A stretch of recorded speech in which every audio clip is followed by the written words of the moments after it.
வீடு இது? Sir sir sir,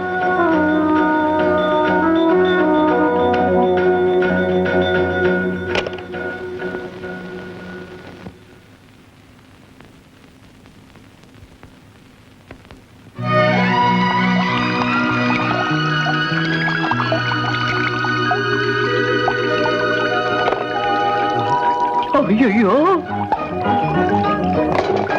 ஐயோ, எவ்வளவு பெரிய தப்பு பண்ணிட்டேன்.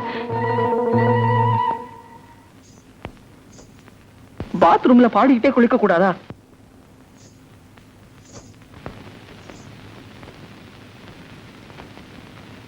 அதே ஐயோ. ஏய் நில்லு நில்லு. ஏன் பயப்படுற? இல்லையே.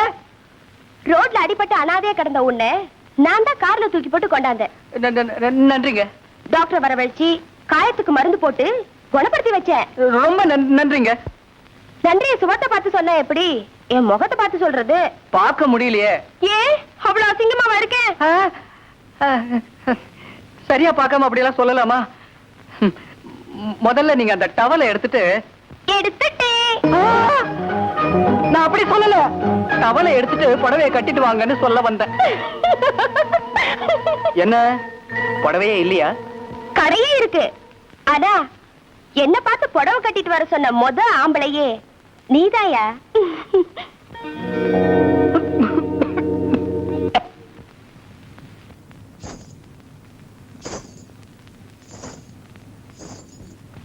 என்னவா கால்ல குத்துன முள்ள எடுத்துட்டு தொல்லை விட்டுதானே சந்தோஷப்படுற மாதிரி உடம்புல இருக்கிற டவலை எடுத்துட்டு எடுத்துட்டேன் அப்படின்னு குஷியா ஒரு குரல் வரா.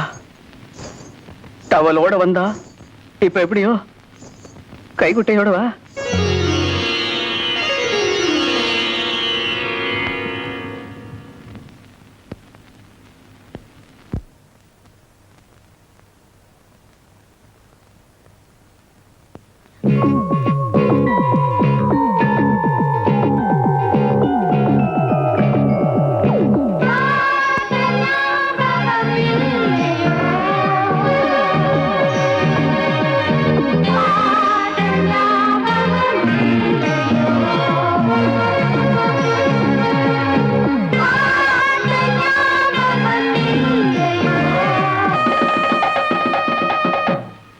நீ சொகுசுதானே?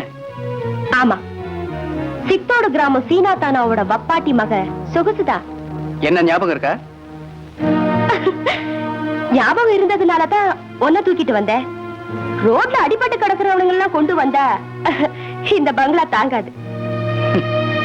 சித்தோடு கிராமமே உன் அழக பத்தி எப்பவும் பேசிக்கிட்டு இருக்கோம். தள தளன்னு இருந்த நீ ஏன் இப்படி தளர்ந்து போயிட்ட? சீனாதானா செத்த உடனே எங்களால அந்த ஊர்ல இருக்க முடியல. எங்க பேர்ல இருந்த சொத்தையெல்லாம் வித்துட்டு நானும் அம்மாவும் இங்க வந்துட்டோம். இங்க சோவண்ணா நாவண்ணா மாவண்ணான்னு மந்த மந்தையா கூட்டம். அம்மாவால சமாளிக்க முடியல. நானும் சந்தைக்கு வந்துட்டேன். தம் பேரை பொண்ணு காப்பாத்துவாங்கிற நம்பிக்கை வந்த உடனே அம்மாவும் இறந்துட்டாங்க. தாய போல புள்ள நூல போல சேலன்னு எங்க ஐயா அடிக்கடி சொல்லுவாரு. உங்க ஐயான்னு சொன்ன உடனே ஞாபகம் வருது. அவர் போனதுக்கு அப்புறம் நம்ம ஊர் கோயில்ல களையே இல்ல.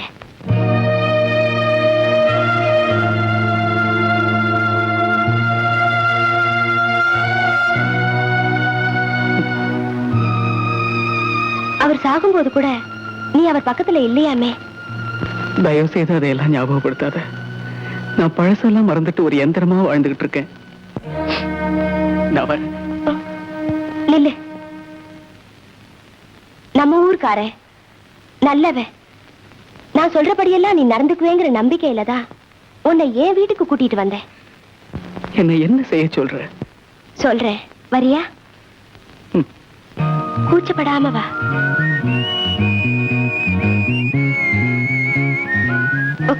சொகுசு என்னது? ரத்னம், பசிக்குதுன்னு பல பேர் பணத்தோட என்கிட்ட வருவாங்க. அவங்க திருப்திக்கு நான் பரிமாறுவேன். வேக வேகமா சாப்பிட்டுட்டு பசி அடங்கினதும் பறந்து போயிடுவாங்க. ஆனா பரிமாறினவளுக்கு பசிக்குமேன்னு ஒருத்தர் கூட நினைச்சது கிடையாது. இனிமே ஏன் பசிக்கு விருந்து வைக்க வேண்டியது உன் வேலை. உனக்கு எந்த குறையும் இல்லாம இனிமே நீ இங்கேயே இருக்கலாம். எழுந்துரு. அப்படின்னா என்ன உனக்கு வப்பாட்டானா இருக்க சொல்றியா? இது என்ன புது வார்த்தை? ஆமா, ஆம்பளை பொம்பளைய வச்சுக்கிட்டா அதுக்கு பேர் வப்பாட்டி. நீ என்ன வச்சுக்கிட்டா அதுக்கு பேர் வப்பாட்டம் தானே. வேண்டாம், கல்யாணமே செஞ்சுக்கலாம். ஓஹோ, உட்கார். கல்யாணம்ங்கிறது சொர்க்கத்துல நிச்சயிக்கப்பட்டு படுக்கை அறையில ஆரம்பிக்கணும். நீ ஆரம்பத்திலே முடிக்க பாக்குற. ரத்னம், ஏய், உன்னை நான் கல்யாணம் பண்ணிக்க மணமேடையில உட்கார்ந்தன்னா அம்மி நகர்ந்துடும், அருந்ததி விழுந்துடும், அக்னி அணைஞ்சிடும். வரேன்.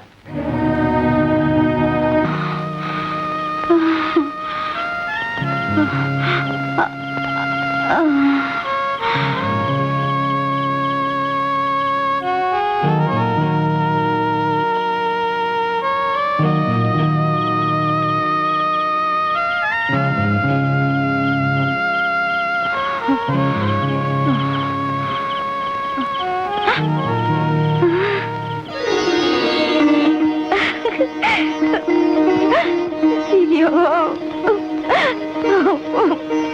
உன்னை நான் எங்கெல்லாம் தேடுறியா? ஐயோ,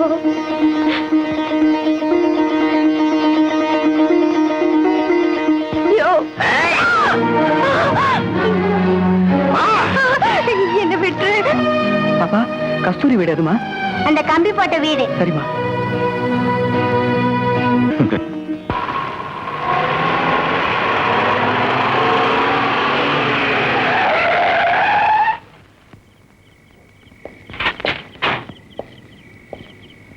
வாங்க.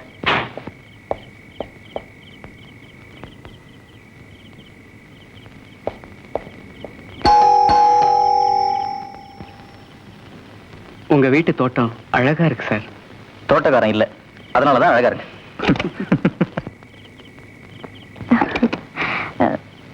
ரொம்ப நேரம் காக்க வச்சுட்டேன்ல.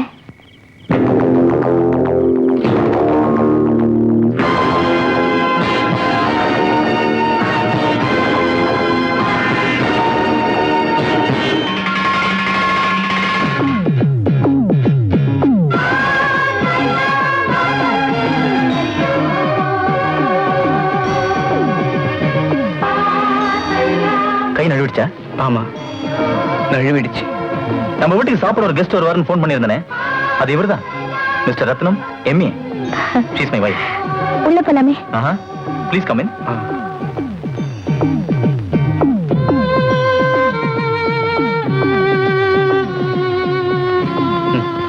Falls leaf.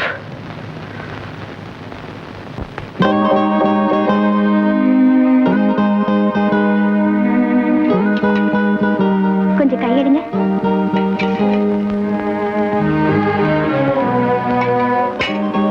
கூச்சப்படாம சாப்பிடுங்க.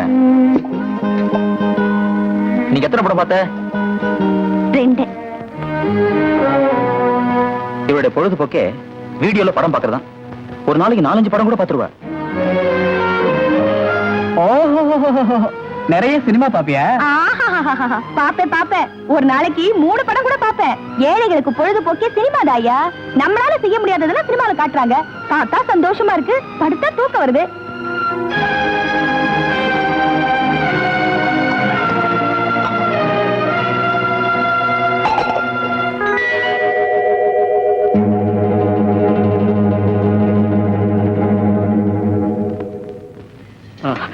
குடிக்க கொஞ்சம் தண்ணி கிடைக்குமா?